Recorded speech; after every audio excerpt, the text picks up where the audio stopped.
This paraphrase maintains the intense, narrative style and structure of the original script, focusing on slightly reordering clauses and phrases to convey the same information with a different rhythm. In 1862, beneath the floorboards of an abandoned church nestled in the dense forests of upstate New York, 143 unmarked graves were discovered. Local authorities documented that systematic torture was evident in each skeleton, fractured limbs that had healed before death, strange markings carved into their bones, and evidence of repeated near drowning. For over 160 years, only those with special clearance could access the federal records about the Church of the Pure Spirit because they remained sealed. I've obtained documents, never before revealed to the public, that detail how three brothers, known as Elder Ezra, Deacon Silas, and Prophet Caleb Ravencroft, convinced hundreds of devoted followers that salvation was only possible through suffering. These documents also detail how their dark rituals of purification led to what may be the most disturbing religious cult in American history. The setting, Ravenwood and the Second Great Awakening. The small settlement of Ravenwood in upstate New York was, in most ways, unremarkable during the early 19th century. Approximately 40 miles north of Albany, it was nestled between dense forests and rolling hills. The community consisted of perhaps 300 souls who made their living through trade with neighboring communities, farming, and timber. Seeking new opportunities and fertile land, settlers moving north from the Hudson Valley had founded the town in 1803. Like much of upstate New York during this time, Ravenwood found itself at the epicenter of what historians would later call the Second Great Awakening, a period of intense religious revival that swept across America in the early 1800s. Due to the fervor of religious movements that seemed to ignite and spread like wildfire across its communities, the region became known as the Burned-Over District. It was a time when old faiths were questioned, new denominations were born, and charismatic preachers could draw crowds numbering in the thousands to outdoor revival meetings. Into this spiritual tumult, the Ravencroft brothers arrived in the summer of 1825. The Ravencroft brothers. Elder Ezra, the eldest at 42, had the commanding presence of a man accustomed to being obeyed. When he spoke of divine matters, his deep-set eyes, which were nearly black in certain light, seemed to peer into one's very soul. Deacon Silas, 39, was more scholarly in appearance, with slender fingers perpetually stained with ink from his continuous writing of religious texts and wire-rimmed spectacles. Prophet Caleb, the youngest at 35, possessed an unsettling quality that many found both disturbing and attractive. His pale blue eyes would often roll back during what he claimed were divine visions, and he spoke in whispers that somehow carried across crowded rooms. The brothers arrived with substantial means, purchasing a large tract of land on the outskirts of town where they immediately began construction of what they called the Church of the Pure Spirit. Unlike the simple white clapboard meeting houses common throughout New York and New England, their church was built of dark stone quarried from the nearby hills. Its architecture was unusual, an octagonal central sanctuary surrounded by 8 smaller chambers, with a steeple rising to a height that seemed excessive for such a remote location. Most striking was the absence of windows in the main sanctuary. Light during services was provided only by carefully positioned lanterns. "We have been called by the Spirit to this place," Elder Ezra announced at their first gathering, which was well attended due to curiosity, despite initial skepticism from locals. "We bring the true message of purification through tribulation in an age of false prophets and lukewarm faith. The Spirit has revealed to us that this community shall be the cradle of a new understanding. The doctrine of suffering." The brothers had timed their arrival perfectly. The religious landscape of 1825 America was uncertain and fractured. Traditional denominations like the Presbyterians and Episcopalians were losing ground to more demonstrative and emotional faiths. Baptists were expanding rapidly with their emphasis on individual conversion experiences. Methodists were gaining converts through circuit riders who brought fiery sermons to the frontier. New American-born faiths were emerging as well. The Mormons would begin their journey less than 100 miles away just 1 year later when Joseph Smith published the Book of Mormon in 1830. The Ravencrofts' message found fertile ground in this environment of spiritual searching. At first, their doctrine was deceptively simple: true salvation could only be achieved through suffering that burned away sin and impurity. They cited biblical passages about Christ's suffering on the cross and refinement through fire. What distinguished their teaching, however, was their literal interpretation. Physical suffering was not just metaphorical but was necessary for spiritual cleansing. The flesh is the vessel of sin, Deacon Silas would explain during early sermons, his voice reasonable and measured. Therefore, the flesh must be tested, tried, and purified through tribulation. Only when the body has been broken can the spirit truly soar. Growth and escalation. Their congregation grew steadily through that first year. The brothers were selective about who could join, requiring potential members to undergo a discernment interview with Prophet Caleb, who would determine if they were worthy vessels for purification. Those accepted were predominantly from three groups: the deeply troubled, seeking redemption from past sins; the desperately poor, seeking community and purpose; and the wealthy, seeking spiritual experiences beyond what traditional churches offered. Margaret Wilkins was among the first converts, a widow who had lost her husband and 2 children to scarlet fever the previous winter. She had been contemplating ending her life when she encountered Elder Ezra in town. "He looked at me as though he could see my thoughts," she wrote in a journal later discovered by federal investigators. "He told me my suffering had meaning, that it was preparing me for a greater purpose. For the first time since burying my family, I felt something other than despair." By 1827, the Church of the Pure Spirit had grown to nearly 100 members. Some maintained homes in Ravenwood but spent most of their time at the church compound, while others lived in simple dwellings constructed around the church. The Ravencrofts encouraged members to donate their savings and property to the church, explaining that worldly attachments prevent spiritual elevation.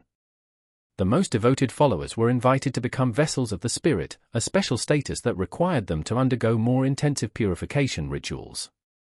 These early ceremonies were relatively mild compared to what would come later: extended fasting, rituals involving ice-cold water that symbolized the drowning of the sinful self, and night-long prayer vigils. What few outsiders realized was how methodically the Ravencrofts were escalating the intensity of these practices. Like the proverbial frog in slowly heating water, their followers were being conditioned to accept increasingly extreme forms of purification without recognizing the dangerous path they were traveling. By 1829, when construction began on an extensive network of chambers beneath the church, the Ravencrofts had established complete control over their followers' bodies, thoughts, and lives. The stage was set for darkness to descend upon the Church of the Pure Spirit. As Prophet Caleb reportedly told his brothers in a private meeting documented years later, "The sheep have been gathered. Now begins the true work of the shepherd." The people of Ravenwood would soon discover that the Ravencroft brothers' definition of shepherd had little to do with protection and everything to do with sacrifice. The First Ascension. The transformation of the Church of the Pure Spirit from an unusual but seemingly benign religious community to something far more sinister can be traced to a specific date: December 21, 1829, the winter solstice, the longest night of the year. What occurred that night would establish the pattern for the horrors that followed and would later be referred to in secret church documents as the First Ascension. The day began with an announcement from Elder Ezra that Prophet Caleb had received a profound vision during the night. The entire congregation was summoned to the church for what was described as a revelation of the next level of purification. As darkness fell and the temperature dropped below freezing, nearly 150 followers filled the windowless sanctuary, which was illuminated only by 12 large candles positioned at the points of an enormous pattern carved into the wooden floor, a spiral that wound inward toward a central platform. Thomas Hartford, a blacksmith who had joined the church 6 months earlier following the death of his wife, later escaped and provided testimony about what happened next. According to Hartford, Elder Ezra addressed the congregation with unusual intensity, his voice rising to a fever pitch as he described how their previous purification rituals had been merely preparation for the true cleansing. "Brothers and sisters," Elder Ezra proclaimed, "we have been patient shepherds, guiding you gently toward understanding, but the Spirit grows impatient with our progress. Tonight, Prophet Caleb has been shown the true path to salvation, and it requires greater courage than we have yet demanded." At this point, Prophet Caleb emerged from one of the side chambers.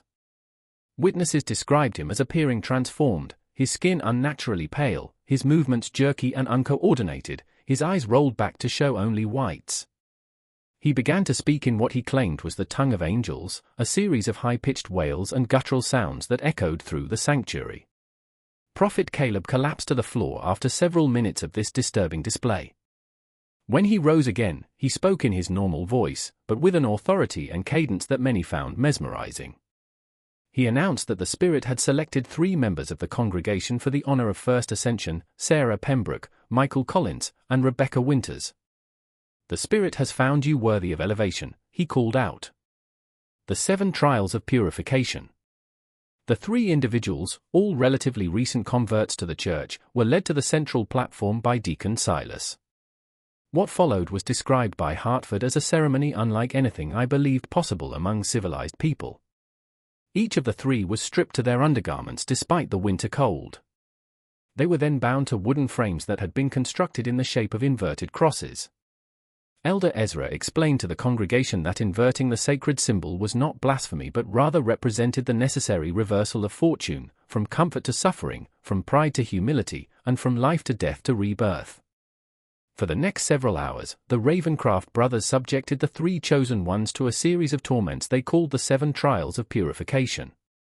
The trial of air: wet cloths were placed over their faces while water was slowly poured over them, creating the sensation of drowning. The trial of earth: soil from the church grounds was packed around their bodies up to their necks, effectively burying them alive for short periods.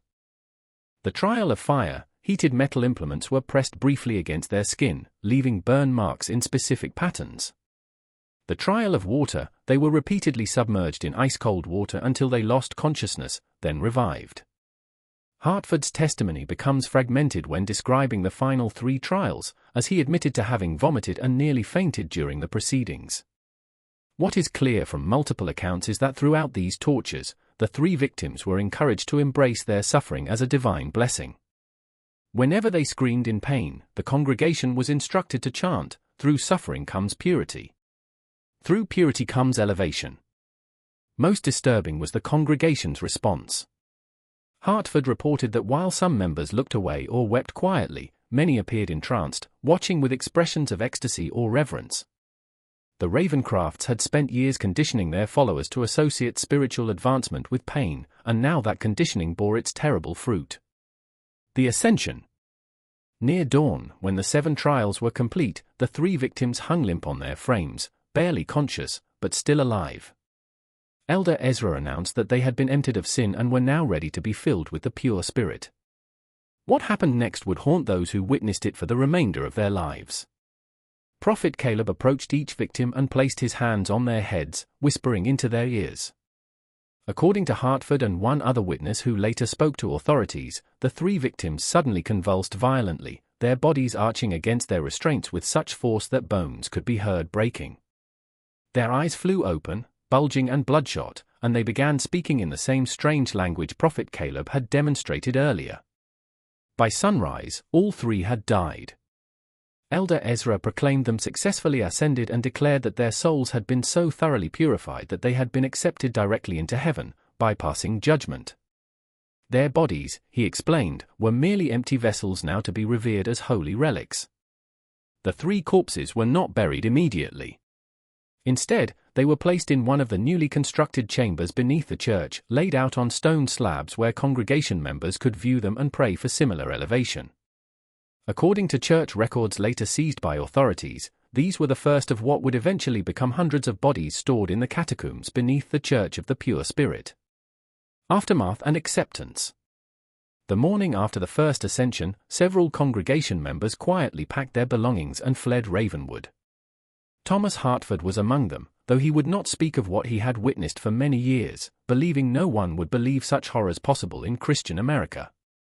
Those who remained became even more devoted to the Ravencrofts and their twisted doctrine. The brothers had crossed a threshold into murder disguised as religious ceremony and found that their control over their followers was not diminished but strengthened.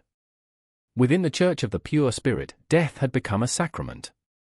As Prophet Caleb reportedly told his brothers after the ceremony in a conversation later recounted by a church elder who eventually turned state's evidence, "Now we have shown them the true face of God, and they did not turn away. There is nothing they will not accept from us now." He was right. The first ascension marked only the beginning of the atrocities at the Church of the Pure Spirit. What followed would be 3 decades of escalating horror, hidden behind the respectable facade of religious devotion. Years of escalation, 1830 to 1845. In the years following the First Ascension, the Church of the Pure Spirit underwent a transformation that went largely unnoticed by the outside world. From 1830 to 1845, the Ravencroft brothers refined their methods and expanded their influence, developing both their practical techniques for what they termed elevations, but what were in reality ritualized killings, and their theological justifications. The brothers were careful to maintain a veneer of respectability. The public face of their church emphasized spiritual renewal, community, and charity, themes that resonated perfectly with the ongoing religious revival sweeping through the burned-over district. Outwardly, they participated in the broader religious community, making donations to causes such as orphanages and temperance societies, and occasionally hosting gatherings where other preachers were invited to speak. However, behind this facade, the true nature of their operations grew increasingly complex and disturbing. The underground chambers, initially constructed as simple cellars, were expanded into an elaborate network of tunnels and rooms that extended far beyond the church's footprint. Local workers hired for the initial construction were replaced by devoted church members who could be trusted with secrets, and eventually, the excavation was performed exclusively by vessels of the Spirit, followers who had proven their absolute loyalty. By 1835, the catacombs, as they came to be known among the inner circle, contained at least 7 large chambers and dozens of smaller alcoves. Each served a specific function in the Ravencrofts' twisted theology. The Chamber of Preparation, where candidates for elevation were kept in isolation for days before their ordeal. The Chamber of Trials, where the 7 purification tortures were administered. The Chamber of Ascension, where the final fatal rituals took place. The Chamber of Saints, the most disturbing of all, where the bodies of the ascended were preserved. The Chamber of Saints. This preservation of corpses became a central element of the cult's practices. Unlike most religious groups that reverently bury their dead, the Ravencrofts kept the bodies of their victims in various states of preservation. Some were partially mummified using techniques Deacon Silas had allegedly learned from medical texts. Others were reduced to clean skeletons through methods that investigators would later struggle to reconstruct. These remains were arranged in elaborate tableaus throughout the Chamber of Saints, sometimes articulated with wire to maintain their posture, and posed in positions of ecstasy or prayer. Elizabeth Carver, who joined the church in 1832 and eventually escaped in 1844, provided some of the most detailed accounts of these chambers. The smell was the first thing that struck you, she recounted to federal investigators. Not the stench of decay, as one might expect, but the overwhelming odor of chemicals, turpentine, alcohol, and something sweeter I couldn't identify. The brothers claimed it was the perfume of sanctity, but she later learned it was substances used in embalming. Carver described how new members were gradually introduced to the existence of these chambers, first hearing about them as symbolic spaces, then being permitted limited access to the less disturbing areas, and finally, for those deemed most loyal, being allowed to witness or even participate in the rituals conducted within them. It was a careful seduction, she explained. By the time you saw the Chamber of Saints, with its dozens of corpses arranged like some grotesque congregation, you had been so thoroughly indoctrinated that it seemed beautiful rather than horrifying. I remember weeping with what I thought was religious ecstasy the first time I was permitted entry. Now, those tears shame me beyond words. Increasing atrocities and Caleb's decline. The frequency of elevations increased gradually over the years. In 1830, according to church records later seized as evidence, there were only 2 such ceremonies, resulting in 5 deaths. By 1835, the number had risen to quarterly events, each claiming 2 to 4 lives. By 1840, monthly elevations had become the norm, with special ceremonies on solstices and equinoxes often taking larger numbers of victims. The Ravencrofts became selective in choosing candidates for elevation. Initially, they favored those without close family connections, widows, orphans, and drifters who would not be missed. Later, as their confidence grew, they began selecting from devoted families within the congregation, framing selection as the highest honor a family could receive. To give a child to the Spirit was considered the ultimate expression of faith, Carver recalled. Parents would compete for this blessing, offering their sons and daughters with a fervor that seems unimaginable to me now. While the brothers maintained their distinct roles, Elder Ezra as the authoritative voice, Deacon Silas as the scholarly theologian, and prophet Caleb as the mystical conduit to the divine, their private dynamic shifted over time. According to accounts from former Inner Circle members, Caleb's influence grew as his visions directed ever more aspects of church life. By 1840, it was Caleb who selected all candidates for elevation and determined the specific rituals to be used in each case. His mental state appears to have deteriorated significantly during this period. Journal entries attributed to him, recovered from a hidden compartment in his private quarters, reveal increasingly incoherent writings interspersed with detailed anatomical drawings. One entry from 1842 reads, "The Spirit has revealed that souls reside not merely in the heart or mind as commonly thought, but are distributed throughout the body in specific nodes. Each elevation allows me to map these sacred points more precisely. Soon I shall have the complete divine anatomy." The business of death. As the church's membership grew to nearly 300 by 1845, the Ravencrofts faced the practical challenge of disposing of evidence from their increasing number of elevations. This led to one of their most macabre innovations, the selling of human remains to medical schools. In the mid-19th century, medical colleges struggled to obtain cadavers for anatomical study. Legal sources were limited primarily to executed criminals, leaving an insufficient supply for teaching purposes. This created a black market for bodies, with resurrection men illegally exhuming the recently buried or claiming unclaimed bodies from poorhouses. Deacon Silas, whose scholarly pursuits had given him connections in academic circles, established relationships with agents who supplied medical schools in Albany, New York City, and as far away as Philadelphia. Church records indicate that between 1840 and 1845, at least 67 vessels were donated to the advancement of medical science, a euphemism for the sale of murder victims' bodies. This commercial aspect served multiple purposes for the Ravencrofts. It disposed of evidence, generated significant income for the church, and provided Deacon Silas with access to medical knowledge that he incorporated into the cult's practices. From these transactions, he learned more efficient methods of causing pain without leaving external marks and improved preservation techniques, knowledge that would make the church's later atrocities even more sophisticated. By 1845, the Church of the Pure Spirit had evolved from a fringe religious group into something unprecedented, a self-sustaining system of indoctrination, ritual murder, and profit disguised as spiritual advancement. The brothers had created what one federal investigator would later call a perfect machine for evil, operating in plain sight under the protection of religious freedom. The unraveling begins. Yet, despite their careful management of appearances, rumors began to spread. The sheer number of people who had joined the church only to disappear from public life raised questions. Former members who had fled rarely spoke openly about their experiences, fearing either retaliation or disbelief, but their haunted expressions and reluctance to discuss their time with the Ravencrofts fueled local suspicions.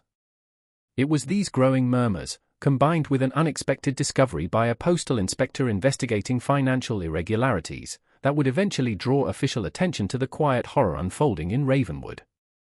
But that reckoning still lay years in the future.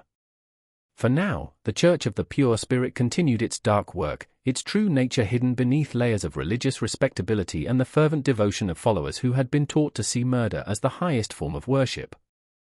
Before we continue with the story of the Church of the Pure Spirit, if you're enjoying this dark tale of religious horror in America's past, make sure to subscribe to our channel and leave a comment telling us what city or state you're listening from.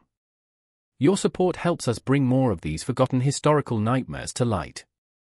Now, let's return to the twisted world of the Ravencroft brothers. The facade crumbles, 1847 to 1851. The public face of the Church of the Pure Spirit reached its zenith during the late 1840s. To the outside world, the Ravencroft brothers appeared to be successful religious leaders, riding the wave of the Second Great Awakening. Their compound had expanded to include not only the main church building and underground chambers but also dormitories for single members, modest homes for families, workshops where church goods were produced, and even a small school for the children of followers. Visitors to Ravenwood often commented on the orderliness and prosperity of the church community. The Ravencrofts were particularly careful about who they allowed onto their property, generally limiting access to potential converts who had been carefully vetted or to respected community figures they wished to impress. During these sanctioned visits, what outsiders saw was an industrious religious community where members supported one another, prayed together, and worked together. What remained invisible was the web of psychological control, the nighttime rituals in the underground chambers, and the steadily increasing number of elevations. Also hidden was the growing wealth of the Ravencroft brothers, amassed through donations from followers, the sale of human remains to medical schools, and various businesses operated under church auspices but primarily benefiting the brothers. Financial and medical suspicion. The first significant thread that would eventually unravel their carefully constructed facade appeared in 1847 when James Thornhill, a postal inspector investigating financial irregularities in several upstate New York communities, noticed unusual patterns in banking transactions connected to the Church of the Pure Spirit. Large sums deposited at irregular intervals, always in cash, Thornhill noted in his official report. He also observed amounts consistent with institutional deposits rather than individual banking and transfers to medical colleges in Albany, Philadelphia, and Baltimore with vague notations regarding research donations. Thornhill's investigation might have remained focused solely on potential financial improprieties had he not encountered Martha Simmons, a former church member who had fled the community after witnessing her sister's elevation in 1846. Initially reluctant to speak about her experiences, Simmons eventually provided Thornhill with the first official testimony about the true nature of the Ravencrofts' activities. She spoke of bodies kept in underground chambers, of rituals involving torture, and of children being selected for special blessings and never seen again. Claims so outlandish that I would have dismissed them as the ravings of a disturbed mind had they not aligned so perfectly with the financial irregularities I'd already documented, Thornhill wrote. Thornhill brought his concerns to his superiors, but the response was tepid at best. Religious freedom was strongly protected, and accusations against a church required extraordinary evidence. Without permission to pursue an official investigation, Thornhill continued gathering information privately, creating a network of contacts around Ravenwood who could report on the church's activities. One such contact was Dr. William Garrett, a physician in Albany who had grown suspicious about the condition of cadavers he examined that allegedly came from the Church of the Pure Spirit. Standard practice was to receive bodies of the deceased who had donated their remains to medical science, Garrett later testified. But these specimens showed signs of systematic antemortem trauma, injuries sustained before death that had partially healed, and the manner of death itself was consistent across multiple bodies, evidence of asphyxiation combined with extreme physical stress. In 1850, Garrett secretly reached out to Thornhill, providing detailed medical reports on 7 bodies he had examined. These documents provided the first scientific evidence that something sinister was occurring at the Church of the Pure Spirit. Still, authorities remained reluctant to act against a religious organization without irrefutable proof of criminal activity. Prophet Caleb's public breakdown. The breakthrough came from an unexpected source. In the spring of 1851, Prophet Caleb Ravencroft's mental state, which had been deteriorating for years, reached a crisis point, according to accounts from church members who later testified. He began experiencing violent episodes where he would rave about the divine anatomy becoming visible in the air and spirits emerging from the walls. During church services, his prophetic utterances became increasingly bizarre and frightening, even to the most devoted followers. Elder Ezra and Deacon Silas attempted to manage the situation by limiting Prophet Caleb's public appearances, explaining his absences as periods of intense communion with the Spirit. In private, however, they confined him to a specially constructed room in the furthest reaches of the underground chambers, where his screams would not be heard above ground. This confinement might have contained the immediate problem had Prophet Caleb not escaped during a momentary lapse in supervision. On the night of June 17, 1851, he somehow freed himself from his restraints and made his way through the catacombs to emerge in the woods beyond the church property. What followed was described in the Albany Evening Journal as a scene of public madness unprecedented in the region's history. Naked and covered in self-inflicted wounds, Prophet Caleb appeared in Ravenwood's town square during a community gathering celebrating the summer planting. Before a crowd of horrified onlookers, he proclaimed himself the living vessel of the pure spirit and began describing in explicit detail the rituals conducted beneath the church. "The blood of the purified strengthens our connection to the divine," he reportedly shouted. 27 vessels have been emptied, and the Spirit has filled me with their essence. The chambers beneath hold the sacred remains of the elevated, and soon all of you shall join them in glorious suffering. Confession and the cleansing flame. Local authorities detained Prophet Caleb, initially believing him to be simply a dangerous lunatic. When he identified himself as one of the Ravencroft brothers, however, his ravings took on new significance. Thornhill, who had cultivated relationships with several local officials, was notified immediately. He arrived in Ravenwood the following day to interview Prophet Caleb. What he found was a man in the final stages of complete psychological collapse. Prophet Caleb alternated between periods of catatonic silence and frenzied confession, during which he provided details about the church's activities that corroborated earlier testimonies from escaped members. Most significantly, he drew detailed maps of the underground chambers, including locations of hidden entrances and the Chamber of Saints, where victims' remains were kept. Armed with this new evidence and Prophet Caleb's first-hand testimony, Thornhill finally secured authorization for an official investigation. However, word of Prophet Caleb's detention and subsequent questioning reached Elder Ezra and Deacon Silas before authorities could organize a proper search of the church grounds. What happened next demonstrated the brothers' ruthless efficiency in crisis management. Within hours of learning of Prophet Caleb's detention, they initiated what church records later revealed was a contingency plan called the Cleansing Flame. Members of the inner circle were dispatched to remove the most incriminating evidence from the underground chambers, particularly financial records and the most recently deceased bodies. Then, in a move that showed both calculated cunning and desperation, they orchestrated a controlled F.